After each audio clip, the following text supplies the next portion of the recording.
Your legs are not the last thing to fail as you age. They are the first. And almost nobody tells you that until it's already happening.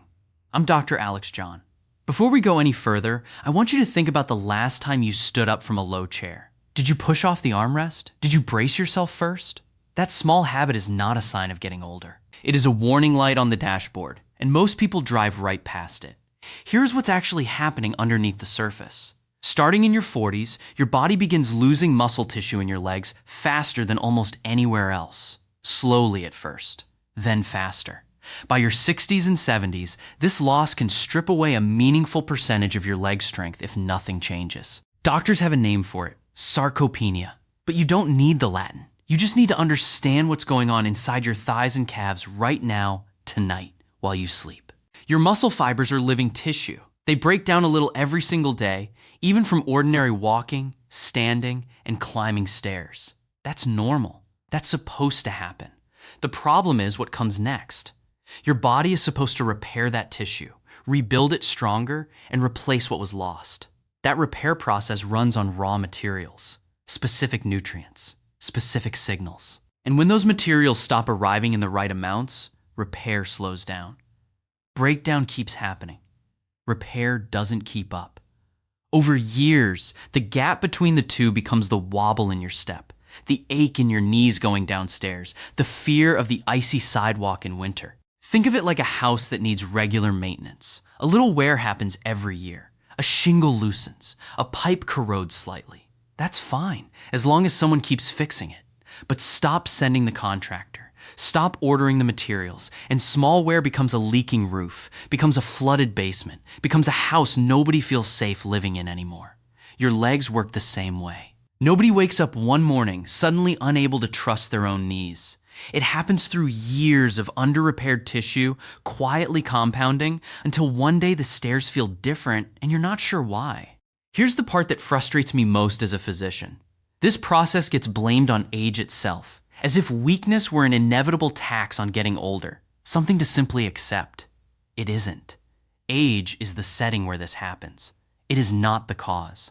The cause is a mismatch between what your muscles are losing every day and what you're giving them to rebuild with. And that mismatch is entirely within your control, starting with your very next meal.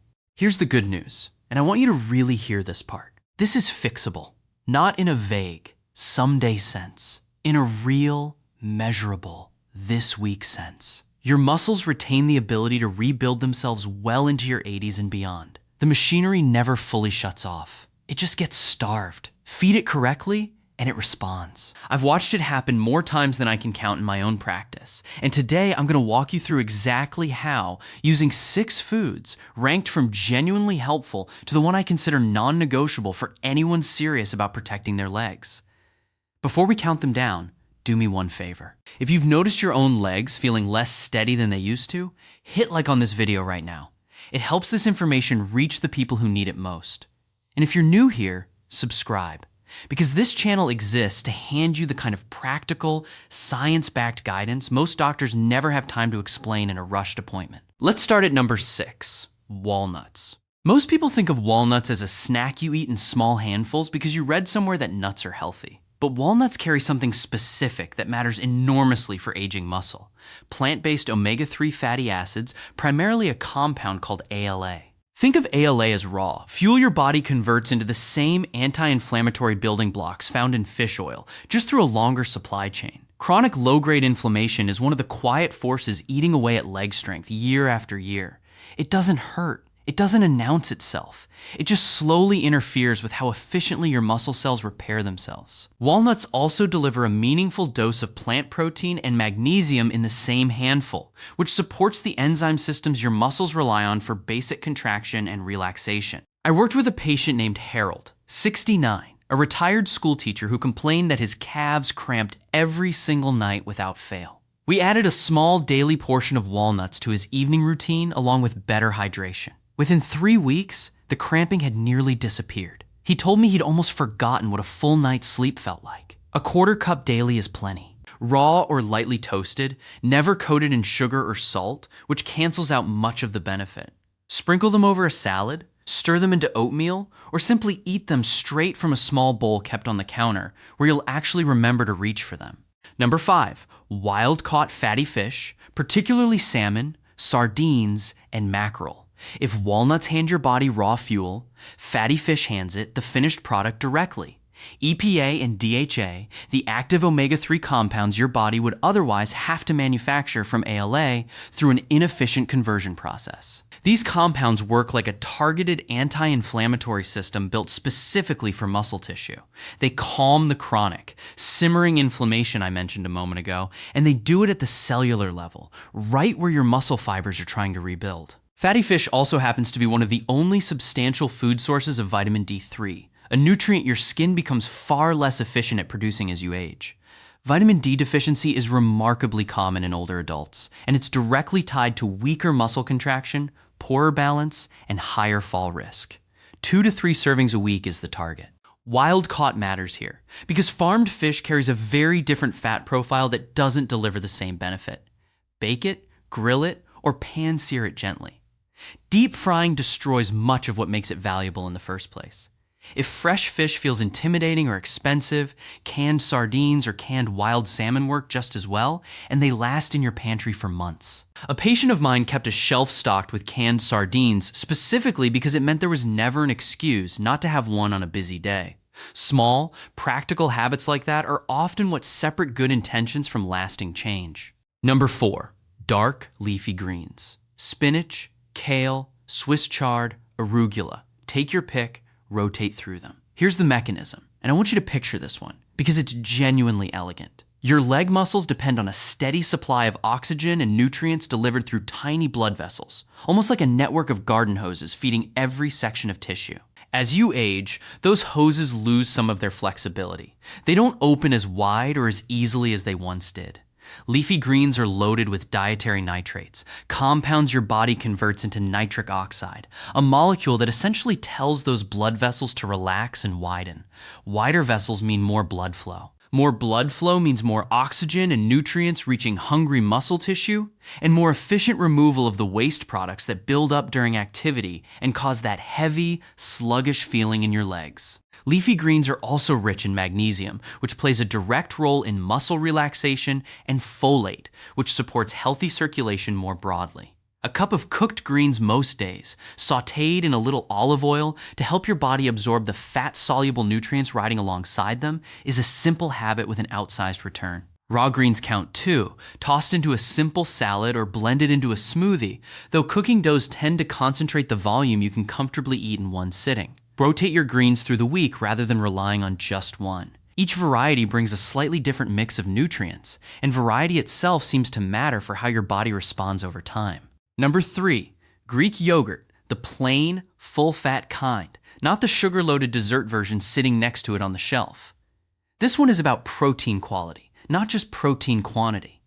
A single serving delivers a strong dose of complete protein, including branched-chain amino acids that your muscle tissue can use almost immediately. After 60, your body becomes somewhat resistant to the normal signals that trigger muscle repair. It takes a stronger nutritional push to get the same response you use to get effortlessly in your 30s. High-quality dairy protein provides exactly that kind of push. There's a second layer here too. Greek yogurt contains live probiotic cultures and a growing body of research points to a genuine connection between gut health and muscle health, sometimes called the gut-muscle axis. A healthier, more diverse gut microbiome appears to support better nutrient absorption and lower systemic inflammation, both of which circle back to how efficiently your legs can rebuild themselves.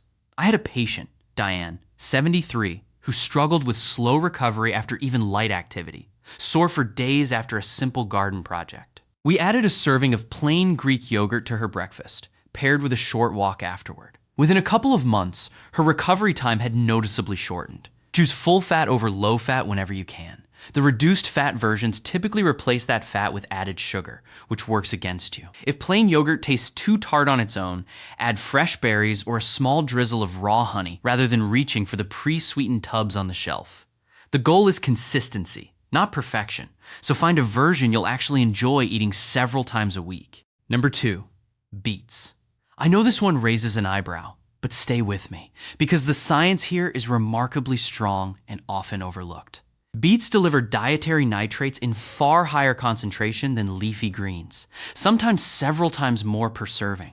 That means an even stronger nitric oxide response, an even wider opening of the blood vessels feeding your working muscles. Researchers studying older adults have found that regular beet consumption is associated with meaningfully improved blood flow to leg muscles during activity, along with better endurance during everyday tasks like climbing stairs or walking longer distances. Beets also contain betaine, a compound involved in regulating homocysteine, an amino acid that, when elevated, has been linked to accelerated muscle loss and vascular strain. Think of betaine as helping keep the chemistry around your blood vessels clean and functional. I worked with Nora, 66, who had been told her fatigue and leg heaviness were simply part of getting older. We added roasted beets to her lunch several times a week alongside a short daily walk. Within roughly 10 weeks, she described feeling like she'd been handed back a piece of her energy she thought was gone for good. Roast beets rather than boiling them, since boiling pulls many of the water-soluble nitrates out into the cooking water. A squeeze of citrus afterward appears to help your body convert those nitrates more efficiently.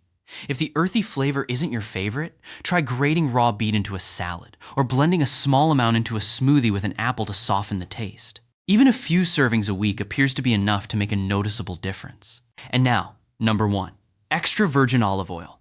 If you take nothing else from this video, take this. Olive oil is not simply a cooking fat. It behaves almost like a small daily dose of medicine for aging muscle tissue.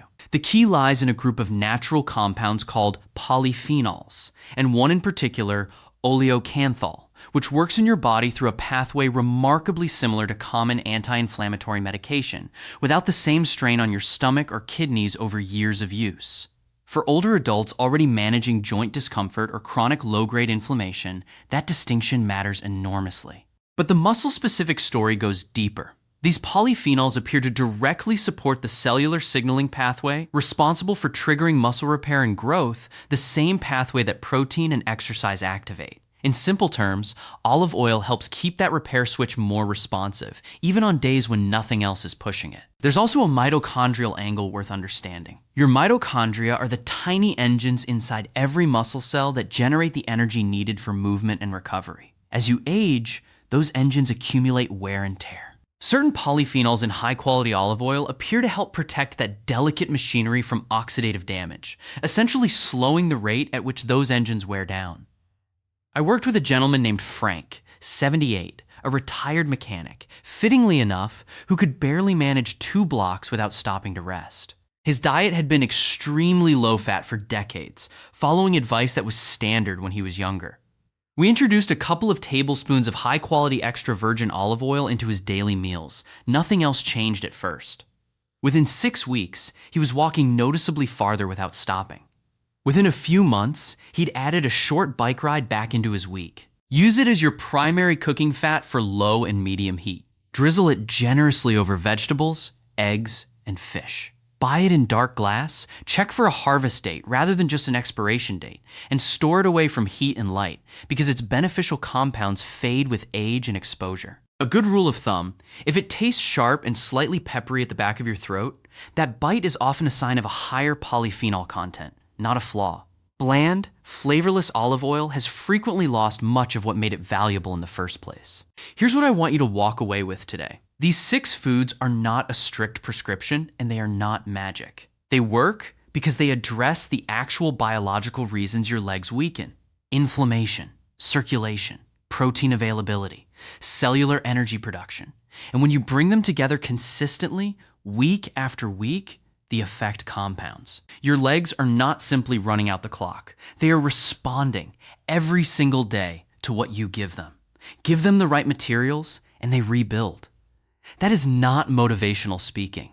That is basic human physiology, and it applies to you just as much as it applied to every patient I've mentioned today.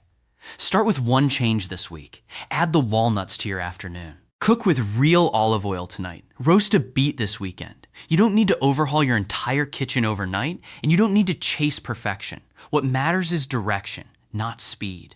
One better meal leads to another. One steadier week leads to a steadier month. And a steadier month, repeated often enough, becomes the difference between watching life happen from the sidelines and standing right in the middle of it, on legs you can actually trust. Small, Consistent choices, repeated often enough, become strength you can feel the next time you stand up from a chair without thinking twice about it. If this helped you see your own legs a little differently, like share and subscribe so more people get the chance to hear it too. Take care of the legs that have carried you this far. They still have a long way left to go.